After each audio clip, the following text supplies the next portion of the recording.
श्रीमद् भागवत महापुराण तृतीय स्कंध अध्याय 17 हिरण्यकशिपु और हिरण्याक्ष का जन्म तथा हिरण्याक्ष की दिग्विजय। श्री मैत्रेय जी ने कहा, विदुर जी, ब्रह्मा जी के कहने से अंधकार का कारण जानकर देवताओं की शंका निवृत्त हो गई और फिर वे स्वर्ग लोक को लौट आए। इधर दीति को अपने पति देव के कथनानुसार पुत्रों की ओर से उपद्रव की आशंका बनी रहती थी, इसलिए जब पूरे 100 वर्ष बीत गए तब उस साध्वी ने 2 जुड़वा पुत्रों को जन्म दिया। उनके जन्म लेते समय स्वर्ग, पृथ्वी और अंतरिक्ष में अनेकों उत्पात होने लगे, जिससे लोग अत्यंत भयभीत हो गए। जहाँ तहाँ पृथ्वी और पर्वत कांपने लगे, सब दिशाओं में दाह होने लगा, जगह जगह उल्कापात, बिजलियां गिरने लगी और आकाश में अनिष्ट सूचक धूमकेतु दिखाई देने लगे। बार बार साएं साएं करती बड़े बड़े वृक्षों को उखाड़ती हुई बड़ी विकट और असहाय वायु चलने लगी। उस समय आंधी उनकी सेना और उड़ती हुई धूल ध्वजा के समान जान पड़ती थी। बिजली जोर जोर से चमककर मानो खिलखिला रही थी। घटाओं ने ऐसा सघन रूप धारण किया कि सूर्य, चंद्र आदि ग्रहों के लुप्त हो जाने से आकाश में गहरा अंधेरा छा गया। उस समय कहीं कुछ भी दिखाई न देता था। समुद्र दुखी मनुष्य की भांति कोलाहल करने लगा। उसमें ऊंची ऊंची तरंगें उठने लगी और उसके भीतर रहने वाले जीवों में बड़ी हलचल मच गई। नदियों तथा अन्य जलाशयों में भी बड़ी खलबली मच गई और उनके कमल सूख गए। सूर्य और चंद्रमा बार बार ग्रसे जाने लगे तथा उनके चारों ओर अमंगल सूचक मंडल बैठने लगे।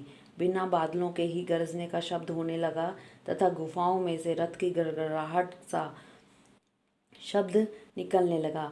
गांवों में गीदड़ और उल्लुओं के भयानक शब्दों के साथ ही सियारियां मुख से दहकती हुई आग उगल कर बड़ा अमंगल शब्द करने लगी। जहाँ तहाँ कुत्ते अपनी गर्दन उठाकर गाने लगते और कभी रोने लगते।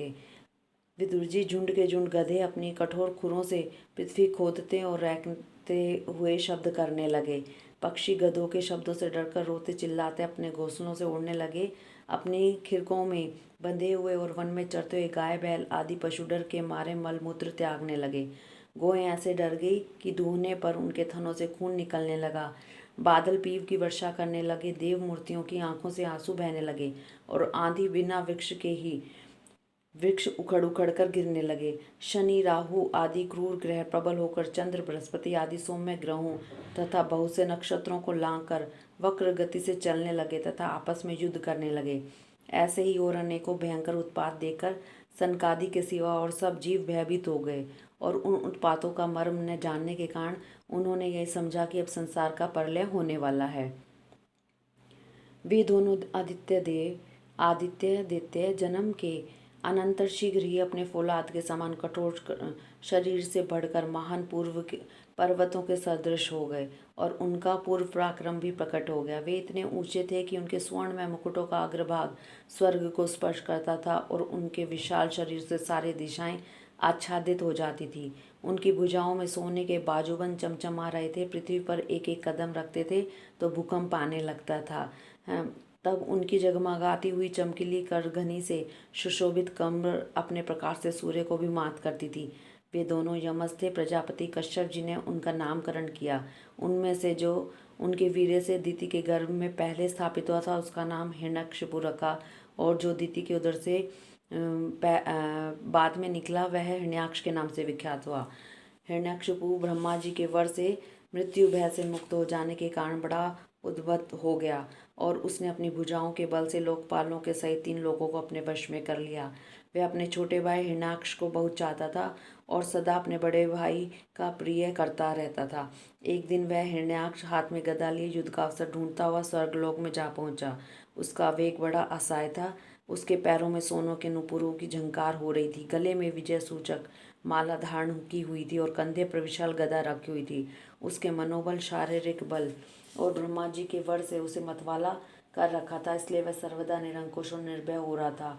उसे देखकर देवता लोग डर के मारे वैसे ही छिप जाते थे जैसे गरुड़ के डर से सांप छिप जाते हैं।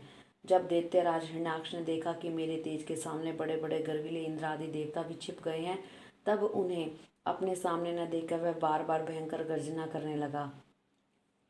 वह महाबली दैत्य वहां से लौटकर जल क्रीड़ा करने के लिए मतवाले हाथी के समान गहरे समुद्र में घुस गया। जिसमें लहरों की बड़ी भयंकर गर्जना हो रही थी। जो ही उसने समुद्र में पैर रखा, डर के मारे वरुण के सैनिक जलचर जीव हकबका गए और किसी प्रकार की छेड़छाड़ न करने पर भी उसकी धाक से ही घबराकर बहुत दूर भाग गए। महाबली हिरणाक्ष अनेक वर्षों तक समुद्र में ही घूमता रहा और सामने किसी प्रतिपक्षी को न पाकर बार बार वायु वेग से उठी हुई उसकी प्रचंड तरंगों पर ही अपनी लोहमयी गदा को आजमाता रहा। इस प्रकार घूमते घूमते वह वरुण की राजधानी विवाहपुरी में पहुंचा। वहां पाताल लोक के स्वामी, जलचरों के अधिपति वरुण जी को देखकर उसने उनकी हंसी उड़ाते हुए नीच मनुष्य की भांति प्रणाम किया और कुछ मुस्कुराते हुए व्यंग्य से कहा, महाराज, मुझे युद्ध की भिक्षा दीजिए। प्रभु, आप तो लोकपालक राजा और बड़े कीर्तिशाली हैं। जो लोग अपने को बांका वीर समझते थे, उनके वीर्य मद को भी आपने चूर्ण कर दिया है। पहले एक बार आपने संसार के समस्त दैत्य दानवों को जीतकर रासुए यज्ञ भी किया था।